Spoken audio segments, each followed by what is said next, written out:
축구를 사랑하는 여러분 안녕하세요. 박싱데이입니다.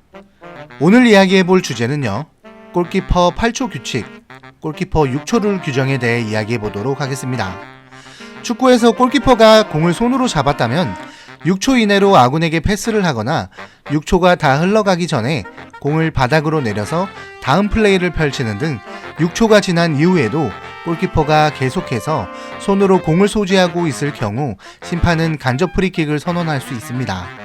하지만 최근 들어 실제 경기에서 이를 엄격히 적용하는 경우는 드문데요. 간접 프리킥이 지나치게 큰 공격을 만들어내기도 하고 수비벽을 쌓느라 경기의 흐름이 끊기기 때문입니다. 따라서 요즘 대부분의 골키퍼들은 이러한 허점을 파고들어 그라운드에 엎드리거나 쓰러지는 등 의도적으로 시간을 지연하기도 하는데요. 그럼에도 불구하고 최근 심판들은 대부분 구두 경고를 주거나 옐로우 카드만 줬었습니다. 이러다 보니 어떤 리그든 매 경기마다 논란이 생길 수밖에 없고 상대팀 선수들이나 감독 등 코칭 스태프들이 가장 많이 항의하는 안건이 바로 이 부분인 거죠.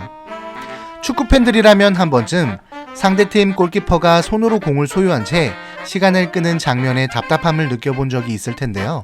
특히 현장에서 직관을 하고 있는 팬들은 심판을 향해 입에 담기도 힘든 야유와 욕설을 내뱉는 경우도 있습니다. 이때 보호자와 방문한 어린 아이들에게는 결코 좋은 환경과 분위기가 아니기에 국제축구평의회는 골키퍼의 시간 지연을 줄이고 경기를 보다 역동적으로 만들며 축구의 미래와 발전을 위해 다가오는 시즌부터 새로운 규정을 도입하겠다고 선언했습니다. 이것은 골키퍼가 공을 잡은 후 8초 이상 시간을 보내게 된다면 심판은 상대팀에게 코너킥을 선언하게끔 만들겠다라고 밝혔습니다. 즉, 골키퍼가 공을 잡고 8초 이상 동안 같은 팀에게 패스 또는 킥을 하지 않을 경우 공격권을 넘겨주게 되는 셈이죠. 다만 통용되는 범위 및 수용되는 대회 등 세부적인 내용에 대해선 아직 명확하게 알려지지 않았습니다. 우선 2025 피파 클럽 월드컵의 첫 도입 후 다음 시즌부터는 모든 국내 및 국제대회에서 시행할 수 있도록 만들겠다라고 말했는데요.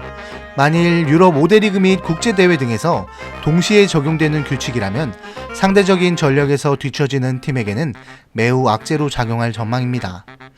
이에 따라 전술에도 많은 변화가 생기겠죠. 이미 몇몇 리그에서 테스트가 진행 중이고 매우 흥미로운 결과가 나오고 있다고 하는데요. 특히 잉글랜드 프리미어리그 U21과 몰타 리그에서 테스트를 마쳤고 결과는 긍정적이라고 합니다. 실험 결과 796번의 골키퍼 공잡기 상황에서 단 한 번도 8초 초과가 발생하지 않았다는 겁니다.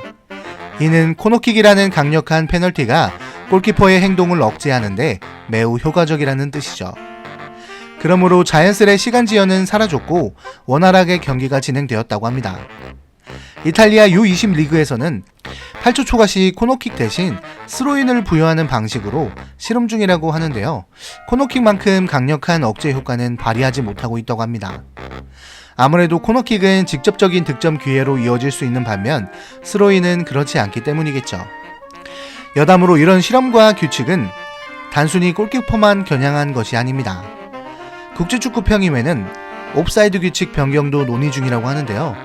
피파 글로벌 축구 책임자인 아스널의 전 감독 아르센 벵거는 공격수와 수비수 사이에 완전한 공간이 있어야 옵사이드가 성립된다는 새로운 기준을 제안했습니다. 현재 SAOT라고 불리는 반자동 옵사이드 판독 기술은 머리카락 한 올 차이로도 골을 취소시키는 등 많은 논란을 부르고 있는데요.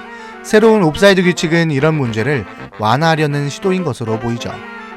축구는 정체되지 않은 스포츠입니다. 이번 규칙 실험은 공정성과 경기 속도, 그리고 팬들의 만족도를 모두 고려하려는 노력의 일환으로 보입니다. 새로운 규칙들이 축구를 더 흥미진진하게 만들지 아니면 지나친 변화로 혼란을 초래할지 아직 판단하기는 어렵습니다.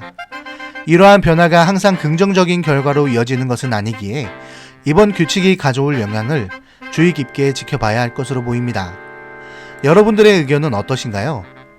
오늘 주제는 여기까지고요. 즐겁게 시청하셨다면 좋아요, 구독하기를 부탁드리며 여러분들이 평소 궁금했던 주제를 댓글로 달아주시면 해당 의견을 적극적으로 반영하도록 하겠습니다. 다음 시간에 나눠볼 이야기는요, K리그 출신 북한 선수에 대해 이야기해보도록 하겠습니다. 시청해주신 여러분 감사합니다.